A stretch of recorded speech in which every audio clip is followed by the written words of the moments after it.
and welcome to the Personalities of the Tarot podcast. I'm your host, Elizabeth Seer, and this is Season 2, Episode 25 for April 10th, 2024. First, I messed up on something last week when I was talking about the Three of Wands. I think at one point I mentioned it correlates to the 20 to 30 degree part of Aries, which just isn't true. I just wasn't thinking when I was jotting down my notes. I caught it as I listened to it, after it was published.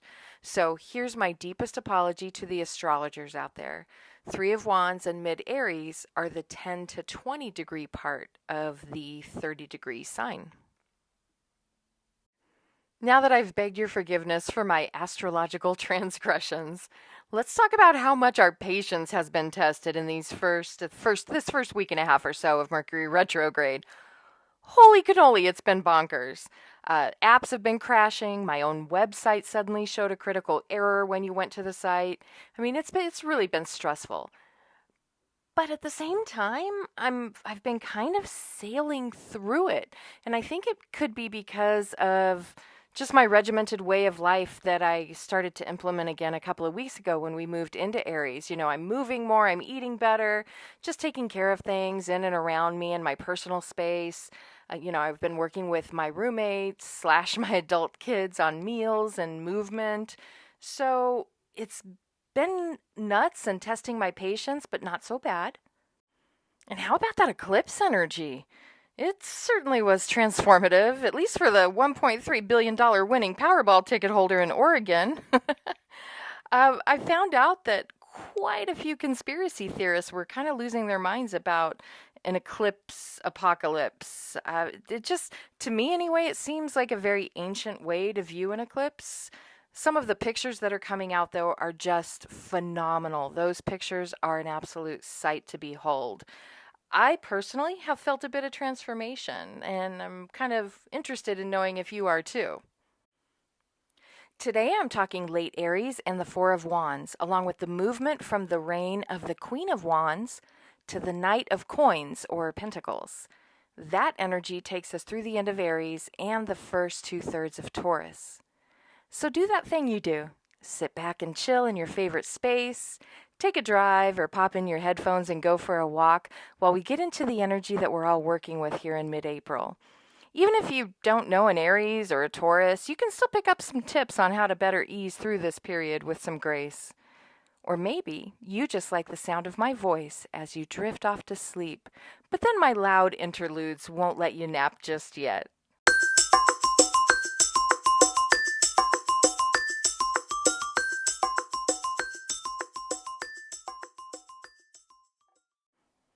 We're finishing up Aries with the Four of Wands, which correlates to Aries' third decan, or the actual 20 to 30 degree mark of the sign, from April 10th to the 19th or 20th or so.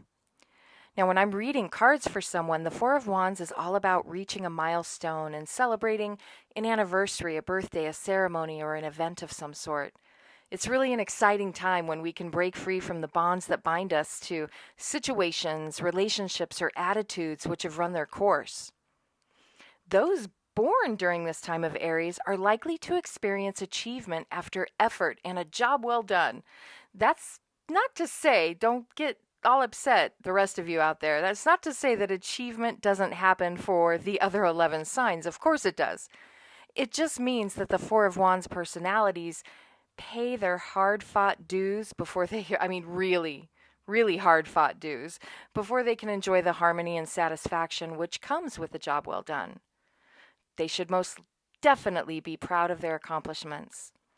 At the same time, they have to prepare for the next thing because they won't feel like or be allowed to rest on their laurels forever.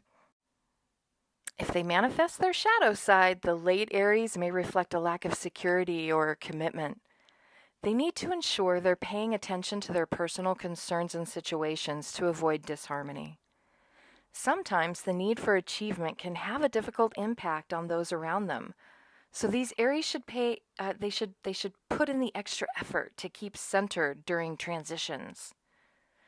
For everyone of all signs, late Aries in the time of the Four of Wands is allowing you to take a break from pursuing your accomplishments so you can evaluate and re-energize your dreams and desires. Reassess and contemplate your truest wants and needs. What brings you joy? What do you want to build or learn in life? What fulfills you? Heck, what do you want to be now? You should take a moment to contemplate your truest wants and requirements, stabilize your dream, and make preparations for the next step toward it.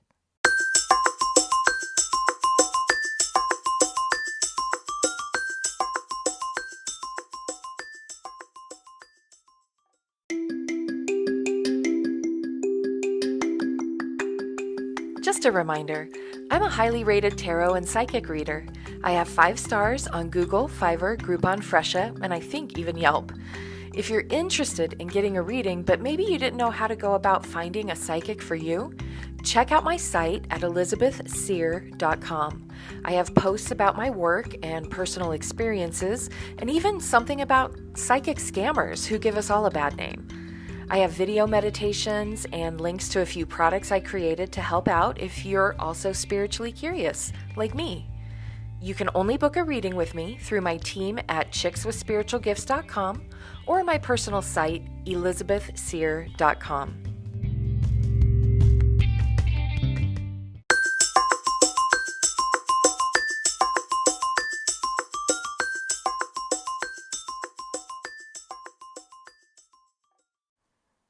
Now we've said goodbye to the Queen of Wands, and hello to the Knight of Coins, or Pentacles if you prefer. So I learned to read tarot in the 90s in the southeastern US, and even then, in the days of grunge and post-punk nostalgia, we didn't want to use terms in South Carolina which could scare the normies, or what some might refer to as muggles, or who might some refer to as muggles.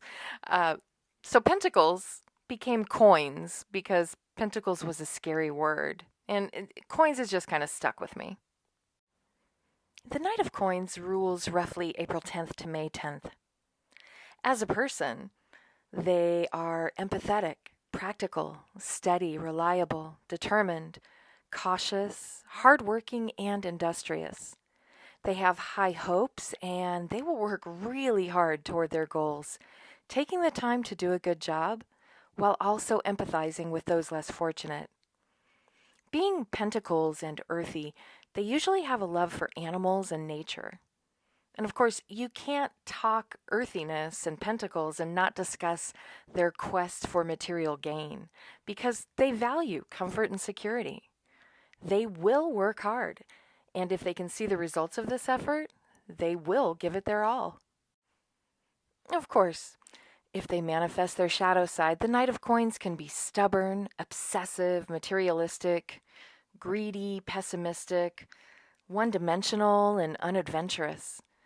If they're being lazy, this personality can really come across as ignorant to those who are seeking something more substantial from them by way of reason and understanding. Now, if you know someone born during this period, you might find they need constant motivation and structure, or they could waste their talents, getting stuck in a monotonous routine, or worse, becoming boring and lazy. As a call to action for everyone during this time of the Knight of Coins, take the opportunity to understand the value of observing and assessing the situation first. Patience will create the right timing and knowing when to act. You'll see progress through planning.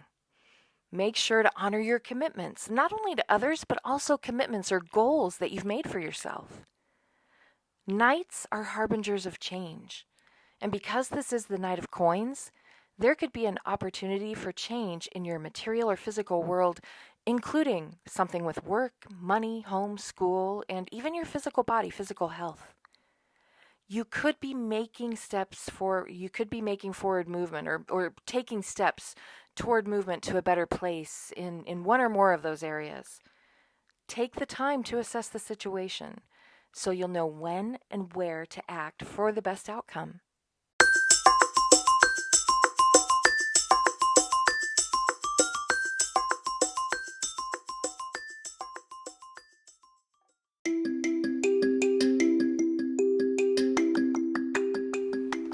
spiritually curious. I've created some divination tools which might help you on your spiritual divination journey, including my Seer's Casting Tarot released earlier this year. I'm truly enjoying working with the 78 symbols on discs, and I can't say enough about just how thrilled I am with the casting board. It's a new way to enjoy an old divination tool. Links for my divination sets and more are at my website, elizabethseer.com.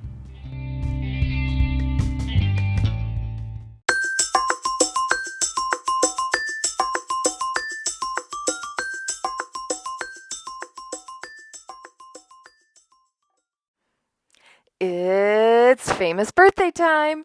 Here's my random list of famous or infamous late Aries characters and celebrities born April 10th through the 19th. Those on the list were born with the energy of the Emperor, the Knight of Coins, and the Four of Wands.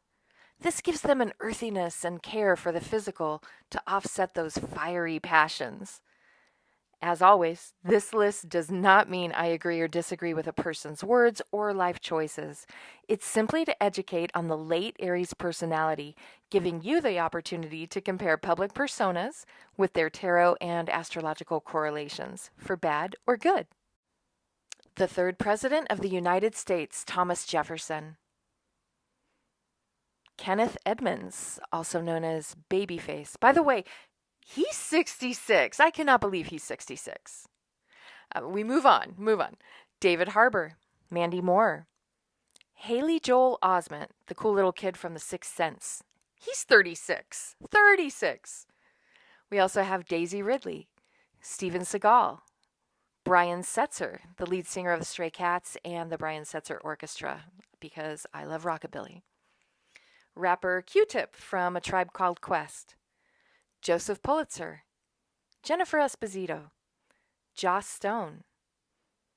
Ethel Kennedy is 96 this year. She's a human rights advocate, and most people know that she's the widow of U.S. Senator Bobby Kennedy and the sister-in-law of President John F. Kennedy. Leonardo da Vinci, left-handed. I don't know why I felt like I had to say that. I'm left-handed, so I always notice when people are left-handed. Charlie Chaplin, Ed O'Neill, and of course I will always love him as Al Bundy on Married with Children. David Letterman, Andy Garcia, Shannon Doherty, Claire Danes. In the 90s, both Shannon and Claire played teens in their respective network dramas, but only one of them, Claire, was actually a teenager. Saoirse Ronan, Tiny Tim, Herbie Hancock, and in another 90s throwback, Nick Hexum of 311 and Art Alexakis of Everclear. Ron Perlman, Ricky Schroeder, Allison Williams, Butch Cassidy, the actual Butch Cassidy, not the character from the 1970s film. Guy Fawkes, Glenn Howerton, Ty Dolla $ign, Sarah Michelle Gellar, Anthony Michael Hall, Emma Thompson and Emma Watson, Chris Stapleton, Seth Rogen, Maisie Williams, Martin Lawrence, John Cryer, Anya Taylor-Joy, Sadie Sink, the late great Selena, Kareem Abdul-Jabbar, Jennifer Garner, Victoria Beckham, Rooney Mara, David Tennant, James Woods, Conan O'Brien, Kourtney Kardashian, I almost said Kourtney Kardashian, America Ferrera, Aaliyah Shawkat, Tim Curry, Ashley Judd, James Franco, Kate Hudson, Ali Wong, Suge Knight, and Jane Mansfield.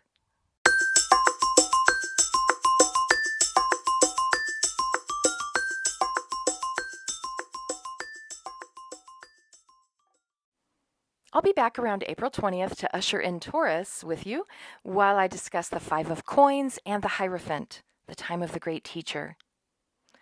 This is just a reminder that if you're in the U.S. and doing your taxes at the last minute, like me, because I don't like paying them any earlier than I have to, but I didn't realize that by putting them off in March, I was putting them off till the middle of Mercury retrograde now. So if you're like me and you waited until Mercury retrograde, I suggest paying for a tax preparer or going over your numbers a few times before submitting them to the IRS. Also, let's make use of this energy we just talked about. Make sure to stay in pursuit of your happiness during this time. Stabilize your ideas so you can launch them when the time is right. As you know, my thing now is to leave you with the most important message in the world. Be what you wish to see in this world. You want to see more love and respect? Be loving and respectful to the earth and all of her inhabitants. Draw more love and respect to you by being love and respect to yourself and those within your immediate sphere of influence. Right now, the world needs you, and it needs your love and respect because so many people are brought into this world without it. Love and respect still need to matter here, so help it grow. Show others how it's done. Be the best version of you that you can possibly be. You've been listening to Elizabeth Seer, and I'm grateful for this time with you.